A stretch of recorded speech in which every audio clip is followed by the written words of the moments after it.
അസ്സലാമു അലൈക്കും വറഹ്മത്തുള്ളാഹി വബറകാതുഹു. പ്രിയമുള്ളവരെ, സംസാരിക്കുന്നത് ചാവക്കാട് വാഴപ്പുള്ളി മഹല്ല് ഖത്തീബാണ്. ഈ ഒരുമിച്ച് കൂടിയ ആളുകളൊക്കെ സിറാജി എന്ന് പറയുന്ന ഇവരുടെയൊക്കെ കൂട്ടത്തിൽ ജീവിച്ച് നടന്നിരുന്ന ഒരാളാണ് സിറാജി എന്ന് പറയുന്നത്. അദ്ദേഹം ഇപ്പോൾ വലിയ ഒരു പ്രയാസത്തിലാണ്. 2 കിഡ്നിയും തകരാറിലായി അത് മാറ്റിവെക്കേണ്ട ഒരു സാഹചര്യത്തിലാണ് ഇപ്പോൾ നിൽക്കുന്നത്. ഏകദേശം 35 ലക്ഷം രൂപയാണ് അതിനു വേണ്ടി കണക്കാക്കുന്ന തുക. പാവപ്പെട്ട ഒരു കുടുംബമായതിന്റെ പേരിൽ സാധാരണ ഓട്ടോറിക്ഷ ഓടി ജീവിച്ചിരുന്ന ഒരാളായിരുന്നു. അദ്ദേഹത്തിന് ചെറിയ മക്കളുണ്ട്.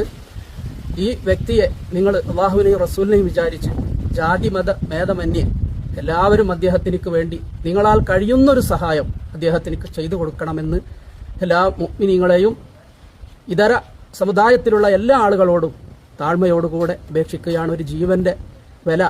പ്രിയമുള്ള മുഅ്മിനീങ്ങളെ, ജനങ്ങളെ, നിങ്ങളെല്ലാവരും അദ്ദേഹത്തിനു വേണ്ടി നിങ്ങളാൽ കഴിയുന്നൊരു സഹായം ചെയ്തു കൊടുക്കണമെന്ന് അറിയിക്കുകയാണ്.